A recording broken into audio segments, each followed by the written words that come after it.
ఇది ఎట్లా షిఫ్ట్ చేసామో అది కూడా మిగతా కాలంలోకి షిఫ్ట్ చేసేస్తే పూర్వం కాలంలోన్నీ పనులు అయిపోయినట్టే.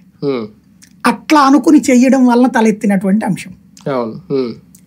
మట్టి కట్ట ఎంతసేపు ఉంటుంది వరద వచ్చినప్పుడు? మనం ఫస్ట్ వరదలు వచ్చినప్పుడు కృష్ణా నది అయినా ఏదైనా చూడండి, కొట్టుకుపోయేది మట్టి కట్టలే తెగిపోతాయి. కట్ట దగ్గర ఎక్కడో చిన్న తేడా ఉంటది, కొట్టుకుపోతుంది. అట్లాగే అది కొట్టుకుపోయింది. అక్కడ కావాల్సింది ఏంటి? మట్టి కట్టతో పాటు మధ్యలో కాంక్రీట్. ఆ కాంక్రీట్ కన్స్ట్రక్షన్ కూడా చిల్లులు పడింది దీనివల్ల.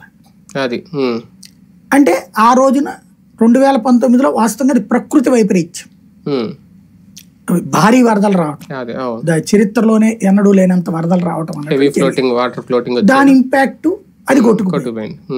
అంతకు ముందే పని అయిపోయేదా?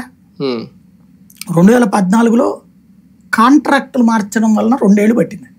2014లో కాంట్రాక్ట్ మార్చారు కదా, అప్పటిదాకా ట్రాన్స్ట్రాయ్ నుంచి దాన్ని నవయోగాకి మార్చడానికి 2 ఏళ్ళు పట్టింది.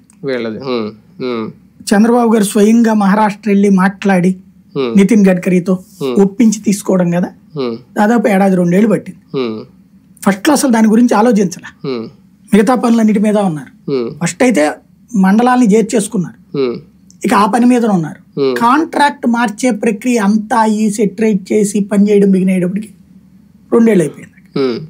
ఆ తర్వాత ఎంత శరవేగంగా అందించినా వీళ్ళిద్దరి మధ్యన కాంట్రవర్సీ అట్లాగే ఉంది, ట్రాన్స్ట్రాయ్కి వీళ్ళకి.